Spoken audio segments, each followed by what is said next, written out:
আজকে দুপুরের জন্য সবজি দিয়ে মাছ দিয়ে রান্না করব। এখানে পেঁপে, পটল আর হচ্ছে কাঁকরোল।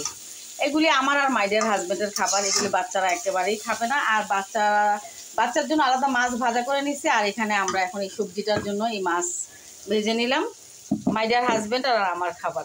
বড় ছেলে চলে গেছে বেড়াতে, তো বড় ছেলে বাসায় নাই। তো যেহেতু আমি আর মাইডের হাজবেন্ড খাবো, তাই জন্য সবজি দিয়ে রান্না করতেছি। আর এদিকে ছোট ছেলের বায়না, এখন সে আবার নুডলস খাবে।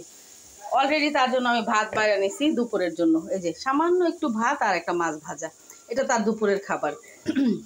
কিন্তু সে দুপুরে এটা খাওয়ার পরে বলতেছে, মা আমাকে নুডলসও রান্না করে দাও। তো কি যে কথা সেই কাজ। তো আবার নুডলস বসিয়ে দিলাম বাবুর জন্য। এখন নুডলস রান্না করব। তো সবজিটা আমি এখন কষায় নেব। সব মশলা দিয়েছি। যত বেশি কষানো হবে তত বেশি তরকারি মজা হবে। আর এই তো আমি এখন কষানোর জন্য ঢাকনা দিয়ে দিব। আর সবজিটা ভালোভাবে হওয়ার পরে মাছ উপর দিয়ে দিব। অলরেডি মাছ ভাজা রাখছি আমি দেওয়ার জন্য। আর এদিকে নুডলসটা বসিয়ে দিলাম। যে কথা সেই কাজ। বাচ্চা যেটা খাইতে চায় সেটাই আমার বানাইতে হয়। কারণ কি করব, বাচ্চাদের মন, বাচ্চারা যেটা খাইতে চায় সেটা না দিলে বাচ্চাদের মনটা খারাপ থাকে। তো আমার বাচ্চাদেরকে যখনই ওরা যেটা খেতে চায় সেটাই আমি বানাই দেওয়ার চেষ্টা করি। আপনারাও দিবেন, তাহলে দেখবেন বাচ্চারা খুশি মনে পড়াশোনা করবে, মন ভালো থাকবে। আমার বাচ্চাটা আবার ডিম দিয়ে নুডলস পছন্দ করে, সবজিটা একেবারে খেতে চায় না। তো আমি সবজিটা স্কিপ করি, কারণ বাচ্চা যেহেতু পছন্দ করে না, বাচ্চা যেটা পছন্দ করে না সেটা রান্না করে তো লাভ নেই। তো আমি সুন্দরভাবে ডিম দিয়ে বাচ্চাকে নুডলসটা রান্না করে দিচ্ছি। মানে ওর হয়েছে, আমার ছোটো ছেলেটা হয়েছে একবার এক একটা বায়না, মানে একদম বেবির মতো করে। ও যে কলেজে পড়ে তোমরা কেউ বুঝবাই না, মনে হবে যে ও স্কুলে পড়ে। তো যাই হোক, বাবুর নুডলস রান্নাও হয়ে গেল। আর এদিকে বাবু এখন ভাত দিয়ে আসছি, ভাত খাবে। আর আমার যা আসবে, ভাসুর আসবে আগামীকালকে। তারপর শুক্রবার আমার ভাগিনার বাসায় আমাদের দাওয়াত। শুক্রবার তোমরা আমাদের নিউ ব্লগ পেয়ে যাবে, আমাদের ফ্যামিলি ব্লগ, মানে সবাই একসাথে হব ইনশাল্লাহ। আর এই তো সবজিটা ভালোভাবে কষাইতেছি, কাঁচামরিচ দিয়ে দিব নামানোর আগে। আর এই তো কাজগুলো সারতেছি আস্তে আস্তে। আর আমার ওরিও খেয়ে দিয়ে এখন আমার রুমে আসছে। যেহেতু আমার রুমে আমার ছোট ছেলে আমার মেয়ে খেলা করতেছে, তো সাথে সাথে ওরিও চলে আসছে ওদের কাছে। আর মেয়ে রেডি হয়ে আছে নানুর বাসায় নিয়ে যাওয়ার জন্য। মা কোথায় যাবে? কোথায় যাবা? হ্যাঁ, জোরে বলো।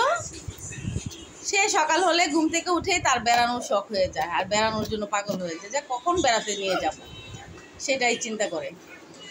শুনো আলিজা, কি খাও? দাদা কোথায়? দাদা খাচ্ছে? আচ্ছা, দাদার সাথে তুমি খেলা করো, মাম্মি রান্নাটা শেষ করে আসতেছি। হ্যাঁ, তারপরে এসে তোমাকে নিয়ে যাব। ওরিও, ওরিও তুমি কি করো? আসো ওরিও, তুমি খেতে আসো। ওরিও তুমিও খেতে আসো বাবু। আর আজকে গাছগুলো অনেক পরিষ্কার করে দিলাম, যেহেতু গাছগুলো একসাথে অনেকগুলো ঝুপড়ি হয়ে গেছে, তো কিছু কমায় দিছে। আর ওই যে বেগুনি ফুল ফুটে যে ওই গাছের নতুন ডাল আসছে, দেখো তোমরা কত সুন্দর বন্ধুরা। তো গাছের যত্ন নিলে আসলে গাছগুলো খুব সুন্দর হয়, এটাই প্রমাণ। তো আমি গাছগুলোকে খুব সুন্দরভাবে আজকে ছুটে দিছি, মানে যেভাবে পরিষ্কার করার দরকার। তো এই গাছটা দেখো পরিষ্কার করে কত সুন্দরভাবে। এটা হয়েছে তোমার, এখানে 3টা চারা হয়েছে একটা থেকে। আমি একটা লাগাইছিলাম, একটা থেকে 3টা হয়েছে। আর এই যে এখানে অনেকগুলো আছে, এখানে অনেকগুলো আরও হইতেছে। নতুন টব এনে দিয়ে দিলে আর অনেক বাড়াইতে পারবো। একটা গাছ থেকে আমি সবসময় অনেকগুলো গাছ করি, সবসময় ভিডিওতে তোমাদেরকে আমি এই কথাটা বলি। আর এই যে এটারও বিচি ফেলে অনেকগুলো গাছ করছি আমি। এই যে সন্ধ্যা মালতী, যেটা আর কি, সন্ধ্যা মালতীর অনেক গাছ হয়েছে, বিচি ফেলে ফেলে গাছ করছি আর কি। আর এই যে নয়নতারারও অনেক গাছ হয়েছে। তো সবাই ভালো থাকবে, আর আমার জন্য দোয়া করবে, আমার পরিবারের জন্য দোয়া করবে। আর নতুন নতুন ব্লগ দেখার জন্য অবশ্যই আমার পেজটিতে ফলো দিয়ে রাখবে, লাইক দিয়ে রাখবে। আর আমার ইউটিউব চ্যানেলটা সাবস্ক্রাইব করে দিবে, পেজটিতে ফলো দিবে।